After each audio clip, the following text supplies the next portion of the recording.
Hello friends, नमस्कार। Welcome to my channel Shanti peace of mind. दोस्तों, आज हम दुर्गा सप्तशती का दूसरे दिन का पाठ शास्त्रानुसार करेंगे कि सेकंड डे हमें कितना पढ़ना है। जो व्यक्ति रोज दुर्गा सप्तशती की पूरी बुक नहीं पढ़ सकते, वो किस तरीके से 7 दिन में पढ़ेंगे। तो दूसरे दिन पढ़ने का पाठ आज करते हैं। चलिए। अथ दैव्य कवचम। ओम चंडिका देवी को नमस्कार है। मार्कंडे जी ने कहा, पितामह, जो इस संसार में परम गोपनीय तथा मनुष्यों की सब प्रकार से रक्षा करने वाला है और जो अब तक आपने दूसरे किसी के सामने प्रकट नहीं किया है, वो ऐसा कोई साधन मुझे बतलाइए। तो ब्रह्मा जी बोले, ब्राह्मण, ऐसे साधन तो एकमात्र देवी जी का कवच ही है, जो गोपनीय से भी परम गोपनीय, पवित्र तथा संपूर्ण प्राणियों का उपकार करने वाला है। महामुने, उसे श्रवण करो। देवी जी की 9 मूर्तियां हैं, जिन्हें नव दुर्गा कहते हैं। उनके पृथक पृथक नाम बतलाए जाते हैं। प्रथम नाम शैलपुत्री है। दूसरा देवी जी का नाम ब्रह्मचारिणी है।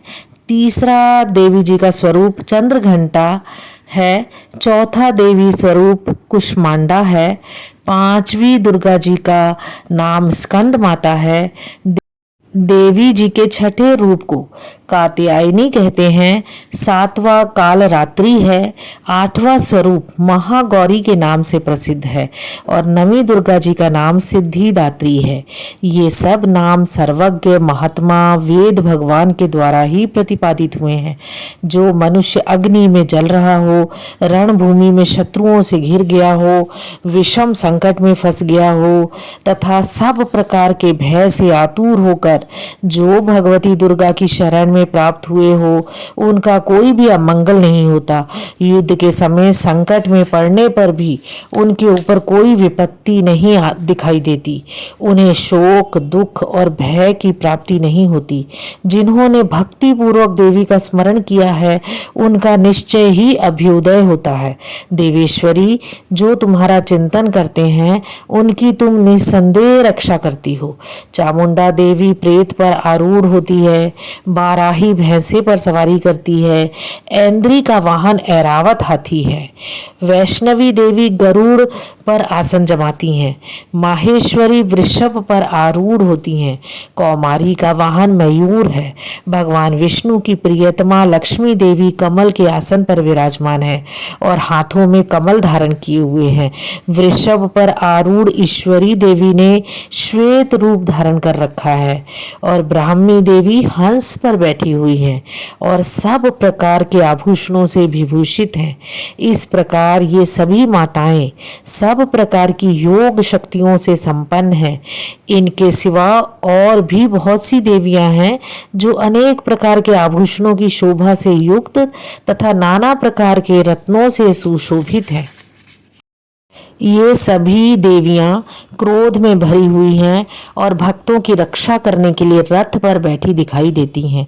ये शंख, चक्र, गदा, शक्ति, हल और मूसल, खेटक, तोमर, परशु तथा पाश, कुंत, त्रिशूल एवं उत्तम शार्ंग, धनुष आदि अस्त्र शस्त्र अपने हाथों में धारण करती है। दैत्यों के शरीर का नाश करना, भक्तों को अभय दान देना और देवताओं का कल्याण करना, यही उनके शस्त्र धारण का उद्देश्य है। कवच आरंभ करने के पहले हमें इस प्रकार प्रार्थना करनी चाहिए।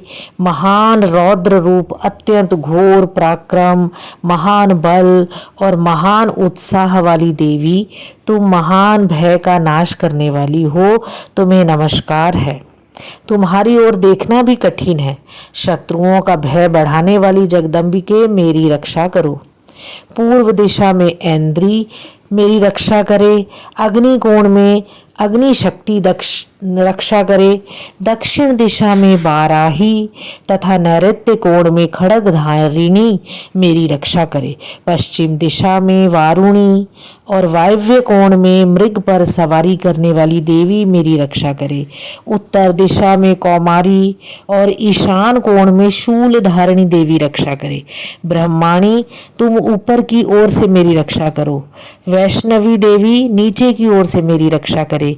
इसी प्रकार शव को अपना वाहन बनाने वाली चामुंडा देवी दसों दिशाओं में मेरी रक्षा करे। जया आगे से और विजया पीछे की ओर से मेरी रक्षा करे। वाम भाग में अजिता और दक्षिण भाग में अपराजिता रक्षा करे। उद्योतिनी शिखा की रक्षा करे। उमा मेरे मस्तक पर विराजमान होकर रक्षा करे। ललाट में मालाधारी रक्षा करे। और यशस्वनी देवी मेरी भौं का संरक्षण करे। भौं के मध्य भाग में त्रिनेत्रा और नथुनों की यम घंटा देवी रक्षा करे। दोनों नेत्रों के मध्य भाग में शंखिनी और कानों में द्वार वासिनी रक्षा करे। कालिका देवी कपोलों की तथा भगवती शंकरी कानों के मूल भाग की रक्षा करे। नासिका में सुगंधा और ऊपर के ओठ में चर्चिका देवी रक्षा करे। नीचे के ओठ में अमृत कला तथा जिह्वा में सरस्वती देवी रक्षा करे। कौमारी दांतों की और चंडिका कंठ प्रदेश की रक्षा करे। चित्र घंटा गले की घाटी की और महामाया तालू में रह कर रक्षा करे। कामाक्षी ठोड़ी की और सर्वमंगला मेरी वाणी की रक्षा करे। भद्रकाली ग्रीवा में और धनुर्धरी पृष्ठवंश में रहकर रक्षा करे।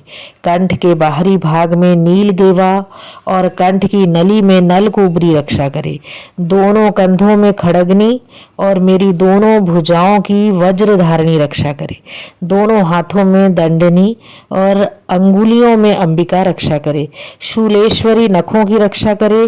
कुलेश्वरी कुक्षी में रहकर रक्षा करे। महादेवी दोनों स्तनों की और शोक विनाशिनी देवी मन की रक्षा करे। ललिता देवी हृदय में और शूल धारणी उदय में रहकर रक्षा करे। नाभि में कामिनी और गुह भाग में गुहेश्वरी रक्षा करे। पूतना और कामिका लिंग की और महिष वाहिनी गुदा की रक्षा करे। भगवती कटी भाग में और विंध्यवासिनी घुटनों की रक्षा करे। संपूर्ण कामनाओं को देने वाली महाबला देवी दोनों पिंडलियों की रक्षा करे।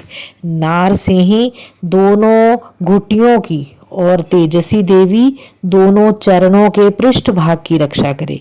श्री देवी पैरों की उंगलियों में और तलवासनी पैरों के तलुओं में रह के रक्षा करे। अपनी दाढ़ों के कारण भयंकर दिखाई देने वाली दंष्ट्राकराली देवी नखों की और ऊर्ध्व केशनी देवी केशों की रक्षा करे। रोमावलियों के छिद्रों में कौबेरी तथा त्वचा की वागीश्वरी देवी रक्षा करे। पार्वती देवी रक्त, मज्जा, वसा, मांस, हड्डी और मेद की रक्षा करे। आंतों की कालरात्रि और पित्त की मुकुटेश्वरी रक्षा करे। मूलाधार आदि कमल कोशों में पद्मावती देवी और कफ में चूड़ामणि देवी स्थित होकर रक्षा करे। नख के तेज की ज्वालामुखी रक्षा करे। जिसका किसी भी अस्त्र से भेदन नहीं हो सकता, वह अभेद्या देवी शरीर की समस्त संधियों में रहकर रक्षा करे। ब्रह्माणी आप मेरे वीर्य की रक्षा करे। क्षत्रेश्वरी छाया की तथा धर्मधारिणी देवी मेरे अहंकार, मन और बुद्धि की रक्षा करे। हाथ में वज्र धारण करने वाली वज्रहस्ता देवी मेरे प्राण, अपान, व्यान, उदान और सामान वायु की रक्षा करे। कल्याण से शोभित होने वाली भगवती कल्याण शोभना मेरे प्राण की रक्षा करे। रस, रूप, गंध, शब्द और स्पर्श इन विषयों का अनुभव करते समय योगिनी देवी रक्षा करे। और सत्व गुण, रजोगुण और तमोगुण की रक्षा सदा नारायणी देवी करे। वाराही आयु की रक्षा करे। वैष्णवी धर्म की रक्षा करे तथा चक्रणी देवी यश कीर्ति, लक्ष्मी, धन तथा विद्या की रक्षा करे। इंद्राणी, आप मेरे गोत्र की रक्षा करे। चंडिके, तुम मेरे पशुओं की रक्षा करो। महालक्ष्मी पुत्रों की रक्षा करे और भैरवी पत्नी की रक्षा करे। मेरे पथ की सुपथा तथा मार्ग की क्षेम करी रक्षा करे। राजा के दरबार में महालक्ष्मी रक्षा करे तथा सब ओर व्याप्त रहने वाली विजया देवी संपूर्ण भयों से मेरी रक्षा करे। देवी, जो स्थान कवच में नहीं कहा गया है अतएव रक्षा से रहित है, वह सब तुम्हारे द्वारा सुरक्षित हो, क्योंकि तुम विजयशालिनी और पाप नाशिनी हो। यदि अपने शरीर का भला चाहे तो मनुष्य बिना कवच के कहीं एक पग भी न जाए। कवच का पाठ करके ही यात्रा करे। कवच के द्वारा सब ओर से सुरक्षित मनुष्य जहाँ जहाँ भी जाता है वहाँ वहाँ उसे धन लाभ होता है तथा संपूर्ण कामनाओं की सिद्धि करने वाली विजय की प्राप्ति होती है। वह जिस जिस अभीष्ट वस्तु का चिंतन करता है उसको निश्चय ही प्राप्त कर लेता है। वह मनुष्य इस पृथ्वी पर तुलना रहित महान ऐश्वर्य का भागी होता है। कवच से सुरक्षित मनुष्य निर्भय हो जाता है। युद्ध में उसकी पराजय नहीं होती तथा वह तीनों लोकों में पूजनीय होता है। देवी का यह कवच देवताओं के लिए भी दुर्लभ है।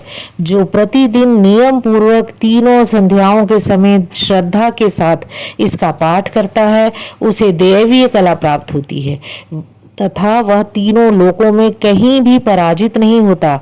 इतना ही नहीं, वह अपमृत्यु से रहित हो 100 से भी अधिक वर्षों तक जीवित रहता है। मकरी, चेचक और कोढ़ आदि संपूर्ण व्याधियां नष्ट हो जाती हैं। कनेर, भांग, अफीम, धतूरे आदि का स्थावर विष, सांप और बिच्छू आदि के काटने से चढ़ा हुआ जंगम विष तथा अहिफेन और तेल के संयोग आदि से बनने वाला कृत्रिम विष, ये सभी प्रकार के विष दूर हो जाते हैं। उनका कोई असर नहीं होता। इस पृथ्वी पर मारण, मोहन आदि जितने अभिचारिक प्रयोग होते हैं तथा इस प्रकार के जितने मंत्र यंत्र होते हैं, ये सब इस कवच को हृदय में धारण कर लेने पर उस मनुष्य को देखते ही नष्ट हो जाते हैं।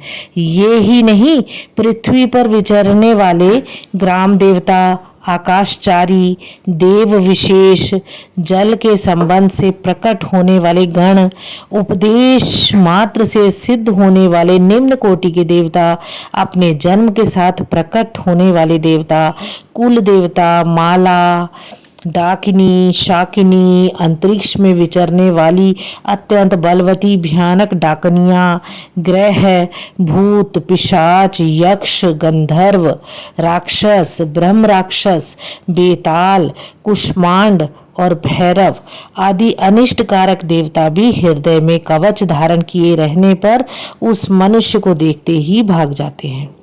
कवचधारी पुरुष को राजा से सम्मान और वृद्धि प्राप्त होती है। यह कवच मनुष्य के तेज की वृद्धि करने वाला और उत्तम है। कवच का पाठ करने वाला पुरुष अपनी कीर्ति से विभूषित भूतल पर अपने सुयश के साथ साथ वृद्धि को प्राप्त होता है। जो पहले कवच का पाठ करके उसके बाद सप्तशती चंडी का पाठ करता है, उसकी जब तक वन, पर्वत और काननों सहित यह पृथ्वी टिकी रहती है तब तक यहाँ पुत्र, पौत्र आदि संतान परंपरा बनी रहती है। फिर देह का अंत होने पर वह पुरुष भगवती महामाया के प्रसाद से उस नित्य परम पद को प्राप्त होता है जो देवताओं के लिए भी दुर्लभ है। वह सुंदर दिव्य रूप धारण करता है और कल्याण में शिव के साथ आनंद का भागी होता है। ऐ माता दी, अब हम द्वितीय और तृतीय अध्याय दूसरे दिन पढ़ते हैं। द्वितीय अध्याय, देवताओं के तेज से देवी का प्रादुर्भाव और महिषासुर की सेना का वध। ओम मध्यम चरित्र के विष्णु ऋषि, महालक्ष्मी देवता, उष्णिक छंद, शाकंभरी शक्ति, दुर्गा बीज वायु तत्व और यजुर्वेद स्वरूप है। श्री महालक्ष्मी की प्रसन्नता के लिए मध्यम चरित्र के पाठ में इसका विनियोग है। मैं कमल के आसन पर बैठी हुई प्रसन्न मुख वाली महिषासुर मर्दनी भगवती महालक्ष्मी का भजन करता हूँ, जो आपके हाथों में अक्षमाला, फरसा, गदा, बाण, वज्र, पद्म, धनुष, कुंडिका, दंड, शक्ति, खड्ग, ढाल, शंख, घंटा, मधुपात्र, शूल, पाश और चक्र धारण करती है। ऋषि कहते हैं, पूर्व काल में देवताओं और असुरों में पूरे 100 वर्षों तक घोर संग्राम हुआ था। उसमें असुरों का स्वामी महिषासुर था और देवताओं के नायक इंद्र थे। उस युद्ध में देवताओं की सेना महाबली असुरों से परास्त हो गई। संपूर्ण देवताओं को जीतकर महिषासुर इंद्र बन बैठा। तब पराजित देवता प्रजापति ब्रह्मा जी को आगे करके उस स्थान पर गए जहां भगवान शंकर और विष्णु जी विराजमान थे। देवताओं ने महिषासुर के पराक्रम तथा अपनी पराजय का यथावत वृत्तांत उन दोनों देवेश्वरों से विस्तार पूर्वक कह के सुनाया। वे बोले, भगवान महिषासुर सूर्य, इंद्र, अग्नि, वायु, चंद्रमा, यम, वरुण तथा अन्य देवताओं के भी अधिकार छीनकर स्वयं ही सबका अधिष्ठाता बन बैठा है। उस दुरात्मा महिष ने समस्त देवताओं को स्वर्ग से निकाल दिया है। अब वे मनुष्यों की भांति पृथ्वी पर विचरते हैं।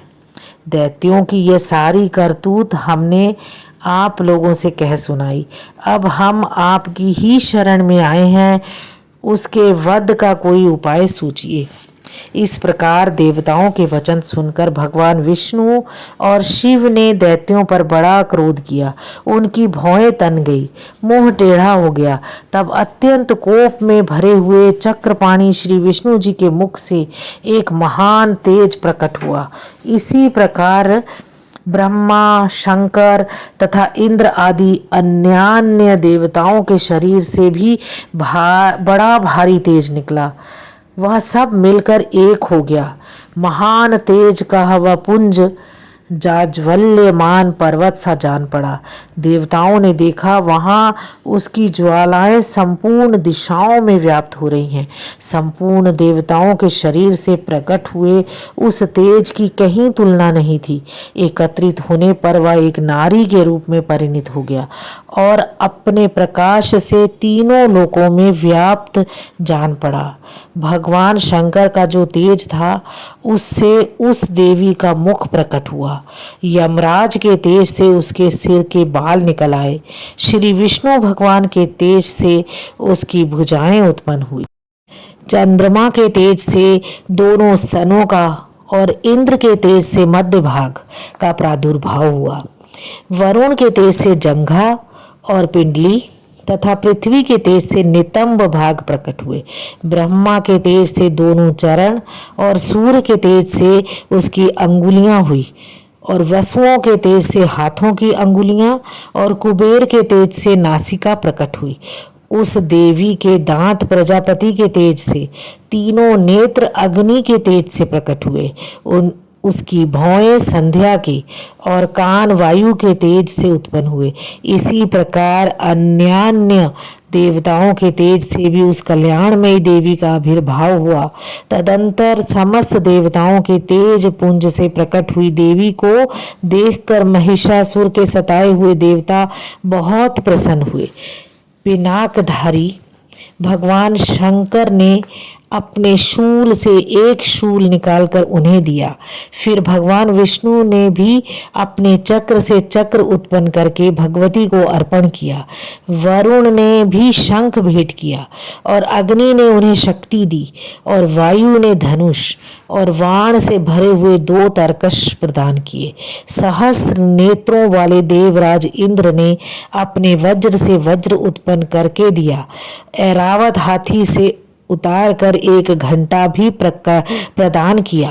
यमराज ने काल दंड से दंड, वरुण ने पाश, प्रजापति ने स्फटिकाक्ष की माला तथा ब्रह्मा जी ने कमंडलू भेंट किया। सूर्य ने देवी के समस्त रोमकूपों में अपने किरणों का तेज भर दिया। काल ने उन्हें चमकती हुई ढाल और तलवार दी। क्षीर समुद्र ने उज्ज्वल हार तथा कभी क्षीण ना होने वाले 2 दिव्य वस्त्र भेंट किए। साथ ही उन्होंने दिव्य चूड़ामणि और 2 कुंडल, कड़े, उज्ज्वल अर्धचंद्र, सब बाहुओं के लिए केयूर, दोनों चरणों के लिए निर्मल नुपुर, गले की सुंदर हसली और सब अंगुलियों में पहनने के लिए रत्नों की बनी अंगूठियां भी दी। विश्वकर्मा ने उन्हें अत्यंत निर्मल फरसा भेंट किया। साथ ही अनेक प्रकार के अस्त्र और अभेद्य कवच दिए। इसके सिवा मस्तक और वक्ष स्थल पर धारण करने के लिए कभी ना कुम्हलाने वाले कमलों की मालाएं दी। जलधि ने उन्हें सुंदर कमल का फूल भेंट किया। हिमालय ने सवारी के लिए सिंह और भांति भांति के रत्न समर्पित किए। धनाध्यक्ष कुबेर ने मधु से भरा पान पात्र दिया तथा संपूर्ण नागों के राजा शेष ने, जो इस पृथ्वी को धारण करते हैं, उन्हें बहुमूल्य मणियों से विभूषित नागहार भेंट किया। और इसी प्रकार अन्य देवताओं ने भी आभूषण और अस्त्र शस्त्र देकर देवी का सम्मान किया। तत्पश्चात उन्होंने बारंबार अट्टहास पूर्वक उच्च स्वर से गर्जना की। उनके भयंकर नाद से संपूर्ण आकाश गूंज उठा। देवी का यह अत्यंत उच्च स्वर से किया हुआ सिंहनाद कहीं समा ना सका। आकाश उसके सामने लघु प्रतीत होने लगा। उससे बड़े जोर की प्रतिध्वनि हुई, जिससे संपूर्ण विश्व में हलचल मच गई और समुद्र कांप उठे, पृथ्वी डोलने लगी, समस्त पर्वत हिलने लगे। उस समय देवताओं ने अत्यंत प्रसन्नता के साथ सिंह वाहिनी भवानी से कहा, देवी तुम्हारी जय हो। साथ ही महर्षियों ने भक्ति भाव से विनम्र होकर उनका स्तवन किया। संपूर्ण त्रिलोकी को शोभग्रस्त देख दैत्यगण अपनी समस्त सेना को कवच आदि से सुसज्जित कर हाथों में हथियार ले सहसा उठकर खड़े हो गए। उस समय महिषासुर ने बड़े क्रोध में आकर कहा, आह, यह क्या हो रहा है।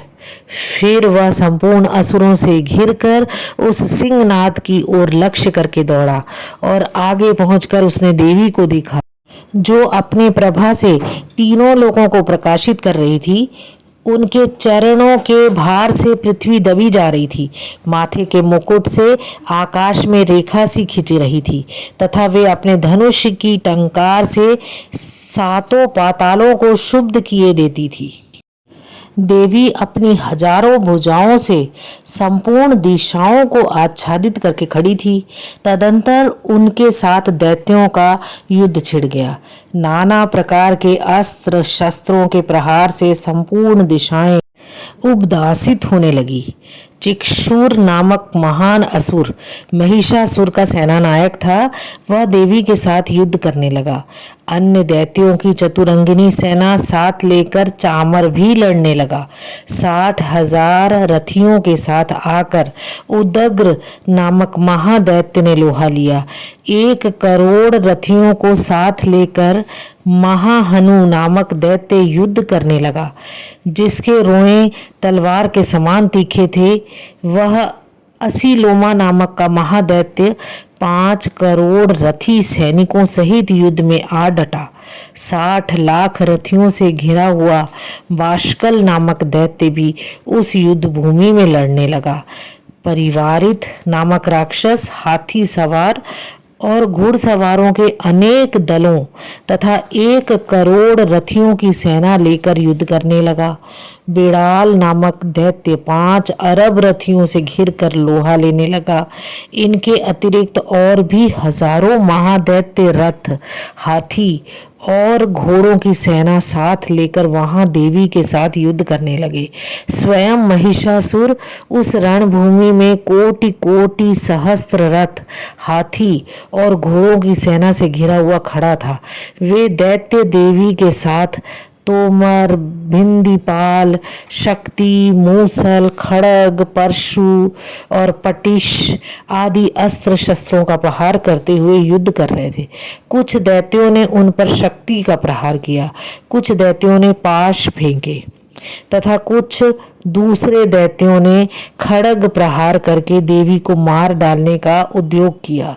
देवी ने भी क्रोध में भरकर खेल खेल में ही अपने अस्त्र शस्त्रों की वर्षा करके दैत्यों के वे समस्त अस्त्र शस्त्र काट डाले। उनके मुख पर परिश्रम या थकावट का रंच मात्र भी चिन्ह नहीं था। देवता और ऋषि उनकी स्तुति करते थे और वे भगवती परमेश्वरी दैत्यों के शरीर पर अस्त्र शस्त्रों की वर्षा करती रही। देवी का वाहन सिंह भी क्रोध में भरकर गर्दन के बालों को हिलाता हुआ असुरों की सेना में इस प्रकार विचरने लगा मानो वनों में दावानल फैल रहा हो।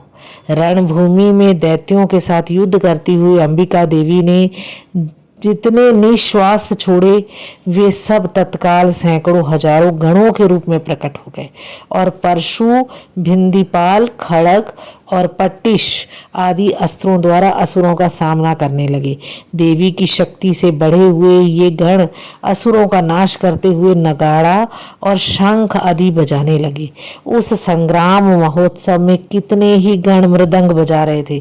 तदंतर देवी ने त्रिशूल से, गदा से, शक्ति की वर्षा से और खड़ग आदि से सैकड़ों महादैत्यों का संहार कर डाला।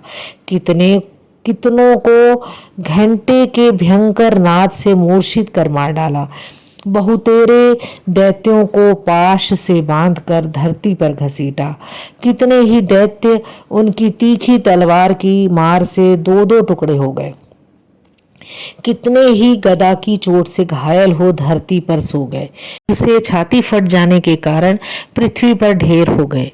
उस रणांगण में बाण समूहों की वृष्टि से कितने ही असुरों की कमर टूट गई।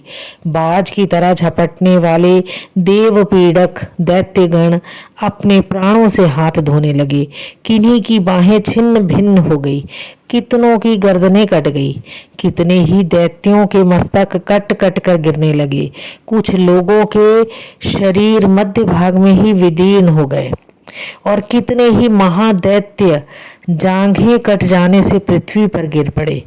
कितनों को ही देवी ने एक बाह, एक पैर और एक नेत्र वाले करके दो टुकड़ों में चीर डाला। कितने ही दैत्य मस्तक कट जाने पर भी गिरकर फिर उठ जाते और केवल धड़ के ही रूप में अच्छे अच्छे हथियार हाथ में ले देवी के साथ युद्ध करने लगते थे। दूसरे कबंध युद्ध के बाजों की लय पर नाचते थे। कितने ही बिना सिर के धड़, हाथों में खड़ग, शक्ति और रिष्टि लिए दौड़ते थे और दूसरे दूसरे महादैत्य ठहरो ठहरो यह कहते हुए देवी को युद्ध के लिए ललकारते थे। जहां यह घोर संग्राम हुआ था वहां की धरती देवी के गिराए हुए रथ, हाथी, घोड़े और असुरों की लाशों से ऐसे पट गई थी कि वहां चलना फिरना असंभव हो गया था। दैत्यों की सेना में हाथी, घोड़ों और असुरों के शरीरों से इतनी अधिक मात्रा में रक्तपात हुआ था कि थोड़ी ही देर में वहां खून की बड़ी बड़ी नदियां बहने लगी।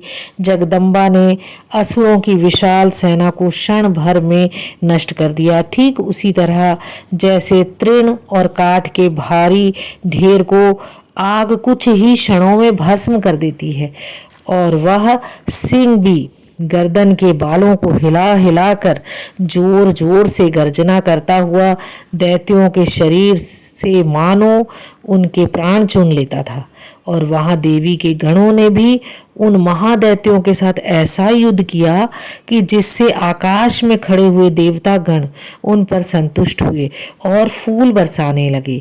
इस प्रकार श्री मार्कंडे पुराण में सावर्णिक मनवंतर की कथा के अंतर्गत देवी महात्म्य में महिषासुर की सेना का वध नामक दूसरा अध्याय पूरा हुआ। जय माता दी।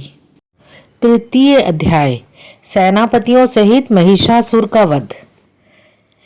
जगदम्बा के श्री अंगों की कांति उदयकाल के सहस्त्रों सूर्यों के समान है।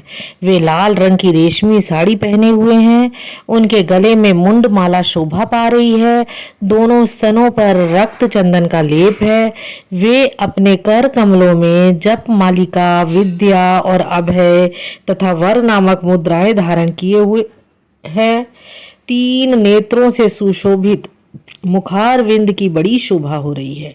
उनके मस्तक पर चंद्रमा के साथ ही रत्नमय मुकुट बंधा है तथा वे कमल के आसन पर विराजमान हैं। ऐसी देवी को मैं भक्ति पूर्वक प्रणाम करता हूँ। ऋषि कहते हैं, दैत्यों की सेना को इस प्रकार तहस नहस होते देख महादैत्य सेनापति चिक्षुर क्रोध में भरकर अंबिका देवी से युद्ध करने के लिए आगे बढ़ा। वह असुर रणभूमि में देवी के ऊपर इस प्रकार बाणों की वर्षा करने लगा जैसे बादल मेरुगिरी के शिखर पर पानी की धार बरसा रहा हो। तब देवी ने अपने बाणों से उसके बाण समूह को अनायास ही काटकर उसके घोड़ों और सारथी को मार डाला। साथ ही उसके धनुष तथा अत्यंत ऊंची ध्वजा को भी तत्काल काट गिराया।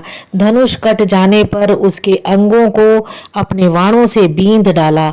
धनुष, रथ, घोड़े और सारथी के नष्ट हो जाने पर वह असुर ढाल और तलवार लेकर देवी की ओर दौड़ा। उसने तीखी धार वाली तलवार से सिंह के मस्तक पर चोट करके देवी की बाएं भुजा में बड़े वेग से प्रहार किया। राजन, देवी की बाह पर पहुंचते ही वह तलवार टूट गई। फिर तो क्रोध से लाल आंखें करके उस राक्षस ने शूल हाथ में लिया और उससे उस महादैत्य ने भगवती भद्रकाली के ऊपर चलाया। वह शूल आकाश से गिरते हुए सूर्यमंडल की भांति अपने तेज से प्रज्वलित हो उठा। उस शूल को अपनी ओर आते देख देवी ने भी शूल का प्रहार किया। उससे राक्षस के शूल सैकड़ों टुकड़े हो गए और साथ ही महादैत्य चिक्षुर की भी धज्जियां उड़ गई। वह प्राणों से हाथ धो बैठा। महिषासुर के सेनापति उस महापराक्रमी चिक्षुर के मारे जाने पर देवताओं को पीड़ा देने वाला चामर हाथी पर चढ़कर आया। उसने भी देवी के ऊपर शक्ति का प्रहार किया, किंतु जगदम्बा ने उसे अपने हुंकार से ही आहत एवं निष्प्रभ करके तत्काल पृथ्वी पर गिरा दिया। शक्ति टूटकर गिरी हुई देख चामर को बड़ा क्रोध हुआ। अब उसने शूल चलाया, किंतु देवी ने उसे भी अपने बाणों द्वारा काट डाला। इतने में ही देवी का सिंह उछलकर हाथी के मस्तक पर चढ़ बैठा और उस दैत्य के साथ खूब जोर जोर से महायुद्ध करने लगा और बाहु युद्ध करने लगा। वे दोनों लड़ते लड़ते हाथी से पृथ्वी पर आ गए और अत्यंत क्रोध से भरकर एक दूसरे पर बड़े भयंकर प्रहार करते हुए लड़ने लगे। तदंतर सिंह बड़े वेग से आकाश की ओर उछला और उधर से गिरते समय उसने पंजों की मार से चामर का सिर धड़ से अलग कर दिया। इसी प्रकार उदग्र भी शिला और वृक्ष आदि की मार खाकर रणभूमि में देवी के हाथ से मारा गया तथा कराल भी दांतों, मुक्कों और थप्पड़ों की चोट से धाराशाही हो गया। क्रोध में भरी हुई देवी ने गदा की चोट से उद्धत का कचूमर निकाल डाला। भिंडी पाल से वाशकल को तथा वाणों से ताम्र और अंधक को मौत के घाट उतार दिया। 3 नेत्रों वाली परमेश्वरी ने त्रिशूल से उग्रास्य, उग्रवीर्य तथा महाहनु नामक दैत्यों को मार डाला। तलवार की चोट से विडाल के मस्तक को धड़ से अलग कर दिया। और दुर्धर और दुर्मुख इन दोनों को भी अपने बाणों से यमलोक भेज दिया। इस प्रकार अपनी सेना का संहार होता देख महिषासुर ने भैंसे का रूप धारण करके देवी के गणों को त्रास देना प्रारंभ किया। किन्हीं को थुथुन से मारकर, किन्हीं के ऊपर खुरों का प्रहार करके, किन्हीं किन्हीं को पूंछ से चोट पहुंचाकर, कुछ को सींग से विदीर्ण करके, कुछ गणों को वेग से और किन्हीं को सिंहनाद से, कुछ को चक्कर देकर और कितनों को निश्वास वायु के झोंके से धाराशाही कर दिया। इस प्रकार गणों की सेना को गिराकर वह असुर महादेवी के सिंह को मारने के लिए झपटा। इससे जगदम्बा को बड़ा क्रोध हुआ। उधर महापराक्रमी महिषासुर भी क्रोध में भरकर धरती को खुरों से खोदने लगा तथा अपने सींगों से ऊंचे ऊंचे पर्वतों को उठाकर फेंकने और गरजने लगा। उसके वेग से चक्कर देने के कारण पृथ्वी क्षुब्ध होकर फटने लगी। उसकी पूंछ से टकराकर समुद्र सब ओर से धरती को डुबोने लगा। हिलते हुए सींगों के आघात से विदीर्ण होकर बादलों के टुकड़े टुकड़े हो गए। उसके श्वास की प्रचंड वायु के वेग से उड़े हुए सैकड़ों पर्वत आकाश से गिरने लगे। इस प्रकार क्रोध से भरे हुए उस महादैत्य को अपनी ओर आते देख चंडिका ने उसका वध करने के लिए महान क्रोध किया। उनको पाश फेंककर उस महान असुर को बांध लिया। उस महासंग्राम के बंध जाने पर उसने भैंसे का रूप त्याग दिया और तत्काल सिंह के रूप में वह प्रकट हो गया। इस अवस्था में जगदम्बा ज्यों ही उसका मस्तक काटने के लिए उद्यत हुई, त्यों ही वह खड्गधारी पुरुष के रूप में दिखाई देने लगा। तब देवी ने तुरंत ही बाणों की वर्षा करके ढाल और तलवार के साथ उस पुरुष को बांध डाला। इतने में ही वह महान गजराज के रूप में परिणित हो गया और अपनी सूंड से देवी के विशाल सिंह को खींचने और गर्जने लगा। खींचते समय देवी ने तलवार से उसकी सूंड काट डाली। तब उस महादैत्य पुनः भैंसे का शरीर धारण कर लिया और पहले की ही भांति चराचर प्राणियों सहित तीनों लोकों को व्याकुल करने लगा। तब क्रोध में भरी हुई जगत माता चंडिका बारंबार उत्तम मधु का पान करने और लाल आंखें करके हंसने लगी। उधर वह बल और पराक्रम के मद में उन्मत्त हुआ राक्षस गरजने लगा और अपने सींगों से चंडी के ऊपर पर्वतों को फेंकने लगा। उस समय देवी अपने बाणों के समूह से उसके फेंके हुए पर्वतों को चूर्ण करती हुई बोली। बोलते समय उनका मुख मधु के मद से लाल हो रहा था और वाणी लड़खड़ा रही थी। देवी ने कहा, ओ मूढ़, मैं जब तक मधु पीती हूँ तब तक तू क्षण भर के लिए खूब गर्ज ले। मेरे हाथ से यही तेरी मृत्यु हो जाने पर अब शीघ्र ही देवता भी गर्जना करेंगे। ऋषि कहते हैं, यों कहकर देवी उछली और उस महादैत्य के ऊपर चढ़ गई। फिर अपने पैर से उसे दबाकर उन्होंने शूल से उसके कंठ में आघात किया। उनके पैरों से दबा होने पर भी महिषासुर अपने मुख से अभी आधे शरीर से ही वह बाहर निकलने पाया था, दूसरे रूप में कि देवी ने अपने प्रभाव से उसे रोक दिया। आधा निकला होने पर भी वह महादैत्य देवी से युद्ध करने लगा। तब देवी ने बहुत बड़ी तलवार से उसका मस्तक काट गिराया। फिर तो हाहाकार करती हुई दैत्यों की सेना भाग गई और संपूर्ण देवता अत्यंत प्रसन्न हो गए। देवताओं ने दिव्य महर्षियों के साथ दुर्गा देवी का स्तवन किया। गंधर्वराज गाने लगे तथा अप्सराएं नृत्य करने लगी। इस प्रकार श्री मार्कंडेय पुराण में सावर्णिक मनवंतर की कथा के अंतर्गत देवी महात्म्य में महिषासुर वध नामक तीसरा अध्याय पूर्ण हुआ। जय माता दी। हाँ दोस्तों, अगर अभी तक आपने मेरे चैनल को सब्सक्राइब नहीं किया है तो सब्सक्राइब कीजिए, इसे लाइक कीजिए और अपने दोस्तों में भी शेयर कीजिए। मैं बहुत अच्छी जानकारी आपके पास लेकर सदैव आती रहूँगी। आपका जीवन सुखी और समृद्ध रहे। Thank you.